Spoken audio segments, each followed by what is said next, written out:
Let's turn it over now to Gene Hamilton, Vice President of America First Legal and former General Counselor to the Attorney General. All right, you've read this indictment. What do you make of these charges? Jesse, thanks for having me on. These charges are politically motivated, like no charges we have ever seen before in this country.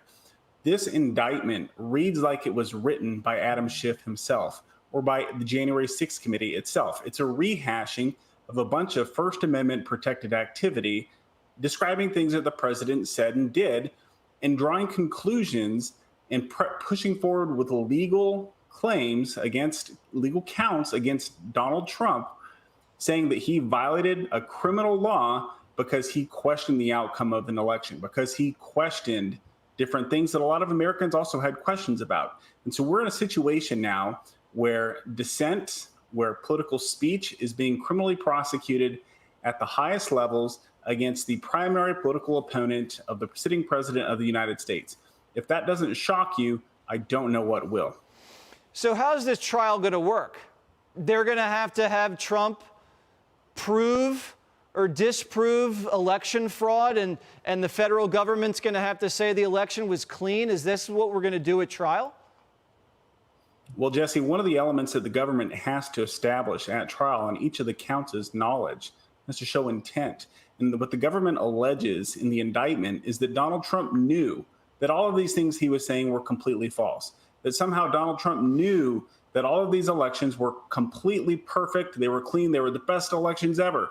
And they even cited all kinds of different reports that arose after the election to say, oh, he clearly had knowledge that everything in this election was great. But the problem is that Donald Trump apparently had a lot of questions about the election, like a lot of people did.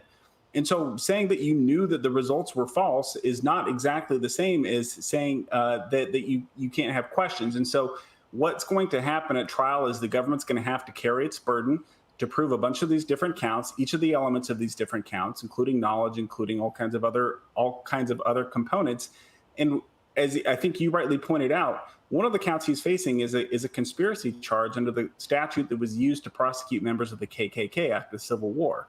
I mean, they are really stretching. They are really stretching to find crimes to meet what they want to do. They want to rehash all these old things that the left has always wanted to do. They want to bring Donald Trump. They want to drag him into jail, and they're going to go anywhere they can, do anything they can do to do so. So if they're saying that the certification was delayed a couple hours because of the January 6th protesters, they're saying that's conspiracy to obstruct an official proceeding.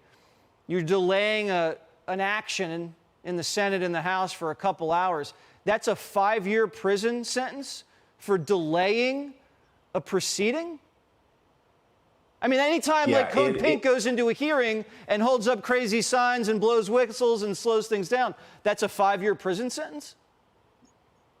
Right. I mean, it's the results are absurd. And of course, the other thing is that you still have to show the existence of an actual conspiracy between Donald Trump and other folks who acted in furtherance of that. And I don't think that the government's going to be able to prove that, regardless of all of the word vomit that they put on their indictment.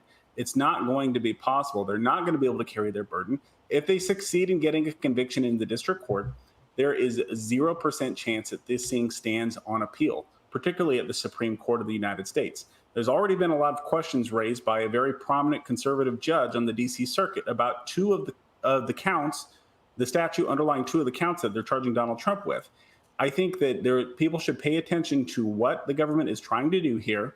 They should pay attention to the fact that this is a politically motivated prosecution, and they should be able to contact their legislatures and their senators and everyone else and ask them to hold the Department of Justice accountable. All right, Gene, thanks so much. Hey, Sean Hannity here. Hey, click here to subscribe to Fox News YouTube page and catch our hottest interviews and most compelling analysis. You will not get it anywhere else.